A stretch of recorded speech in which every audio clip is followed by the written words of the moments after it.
μικρό. Οκ. Καλησπέρα, μικρόφωνο. Wait a moment. Bottom. Okay. Okay, great. Does it work? Great. Hello, everyone.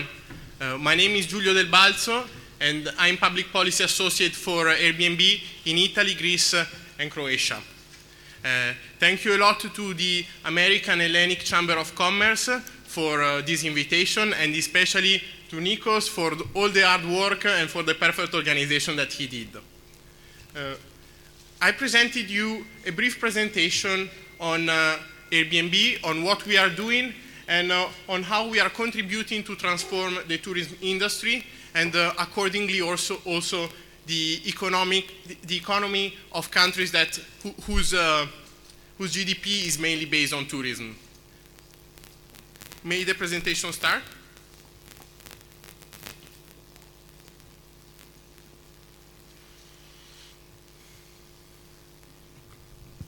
Αυτό λέγεται τεχνικό πρόβλημα, τώρα θα διορθωθεί αμέσως. Γνώση της τεχνολογίας, έτσι μπράβο. Το έχουμε.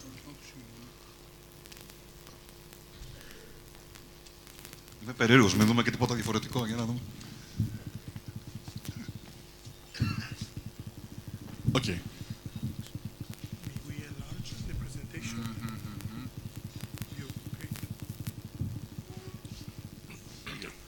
Great. Thank you.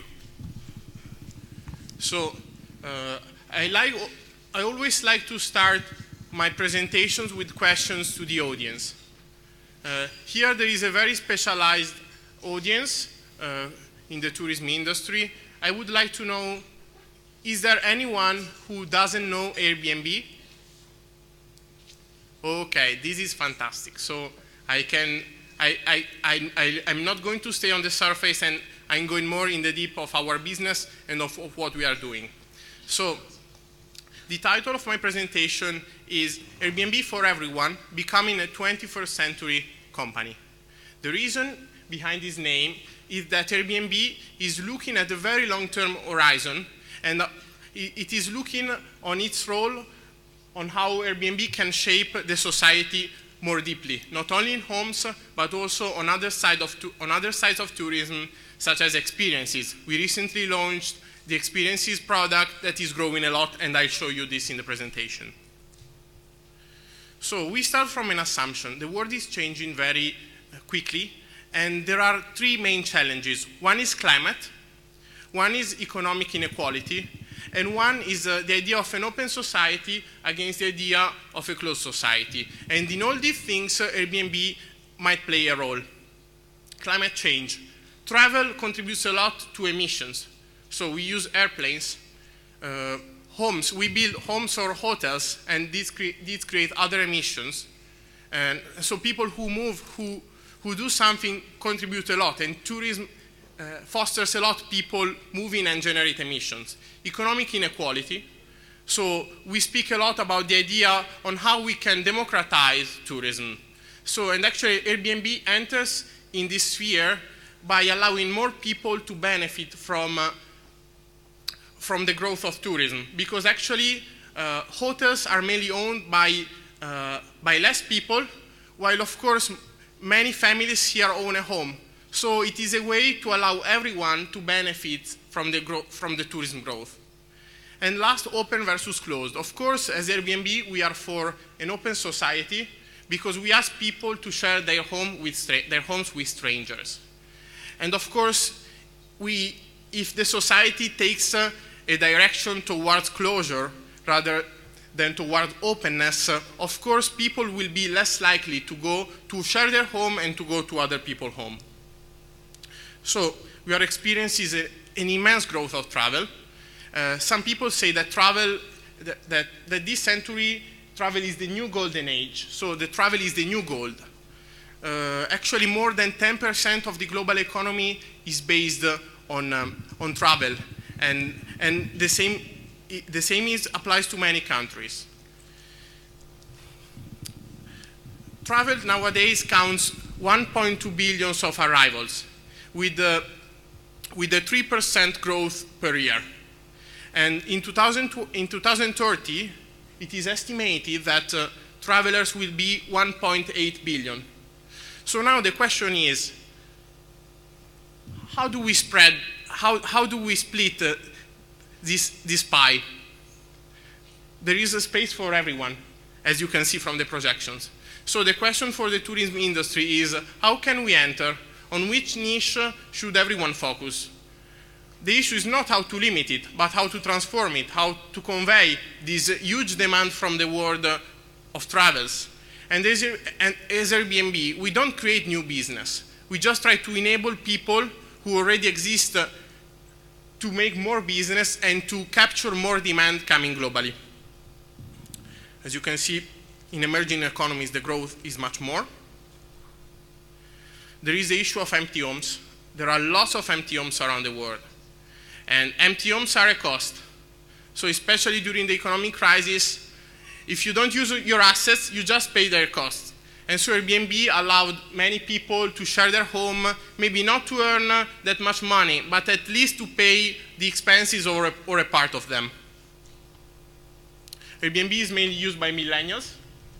So the average age of people traveling with Airbnb is 35 years old. So it is a tool, especially for businesses and for who want to focus on a certain kind of age. But of course, also other ages use us. So our our motto is belong anywhere. So we try to build a world where anyone, while traveling, can feel a sense of belonging to the place where he goes. So we want to change the idea of tourism. We don't want a tourist as a person that just visits a place and then takes some pictures and then goes home. We want a tourist as a person that lives in that place as a resident, even if just for a few days. We want a tourist that understands the local culture, that takes something. We want a tourist that absorbs something and that feels enriched after that experience. Probably many of you know our origin, the name Airbnb. Maybe this question is more difficult. So who doesn't know, or better, who does know why we called this company Airbnb? Okay. So Airbnb is a mix of two words.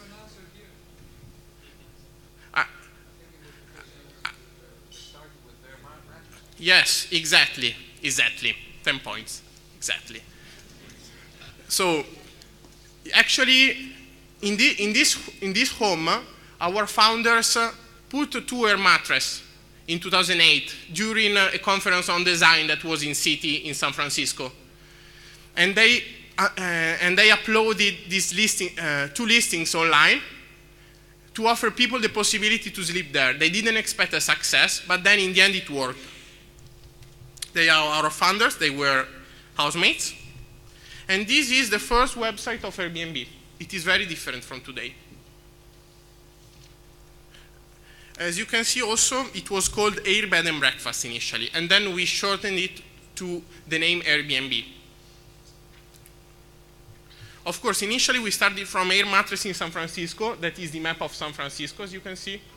But then we enlarged our business, and we offered everyone the possibility to list their homes. As you can see, now we have like more than 5 million homes of every kind. There are igloos, there are tents, there are home on trees. There is everything you can find on Airbnb. So we discovered that this platform could allow everyone to travel where he wanted. And so Airbnb is based on two main concepts: our brand, our community, our host, and our guest. Our host and our guests and our employees make our community. And we are a community-based platform. And we grew so much because of our community and because of the sense of belonging every one of us has to this company. So our hosts feel like shareholders of the company, not only like people that use us just to make money. They feel like part of us. There is a lot of trust. We focused a lot on trust. That's why people in the end share their homes. And we used a very innovative rating system that, as you know, rates both hosts and guests to educate all of them and to make them better travelers and hosts. women have a special role on Airbnb. In most countries, women have lower occupational rate than men. So Airbnb allowed many people to do part-time jobs.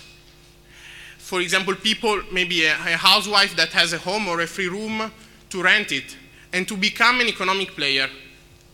Not only passive, but also active.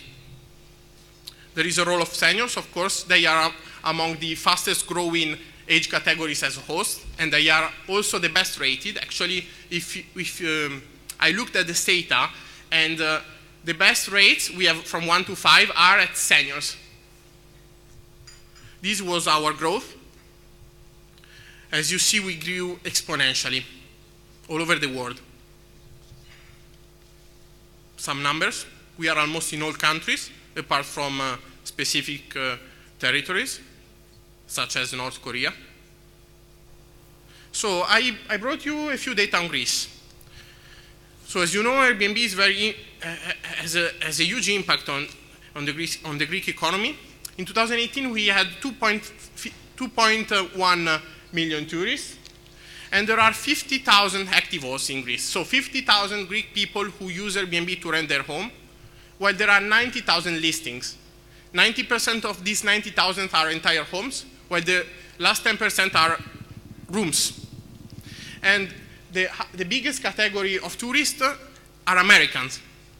So 14% of arrivals are Americans, and 70% of people who use Airbnb to come to Greece are from Europe, including Greece as well. It is around, the guests are around 20% from Greece.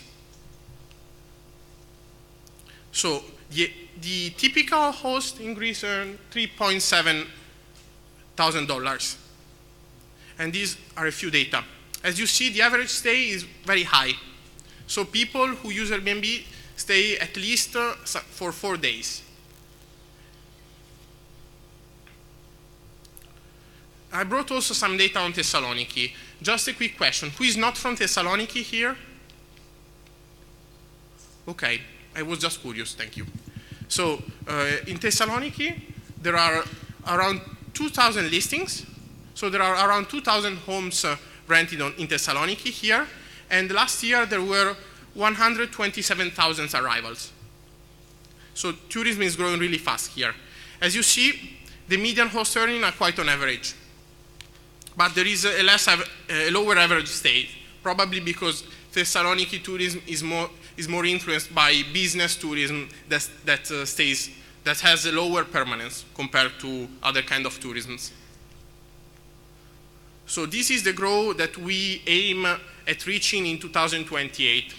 So in 2016, we had 80 million arrivals. In 2017, we had 150 million arrivals, and we aim at reaching 1 billion arrivals. So we are doing this in many ways. This is what we want to do as host income.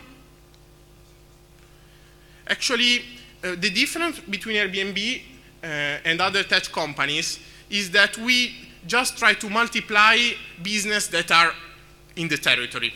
So out of a price of a home, we just get 97% of the revenue.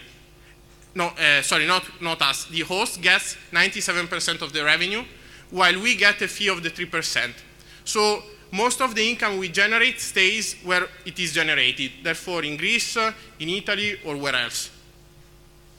So as we said, we want to reach 1 billion travelers by enlarging our targets. So by creating an Airbnb that is for everyone through categorization. So we are building specific categories that will allow tourists who search for a home on Airbnb or for a hotel to find what they need. Indeed, just a few weeks ago, we acquired Hotels Tonight, that is a very important global platform for hotels. So we want to allow everyone, both hosts and guests, to use our platform. And there are many property types. One other initiative we had is Airbnb Plus. So we are designing ways to incentivize hosts to become a high-quality host. And so in the case of Airbnb Plus, there is a third entity that checks some listings only of superhost people, to verify if they can become a plus category.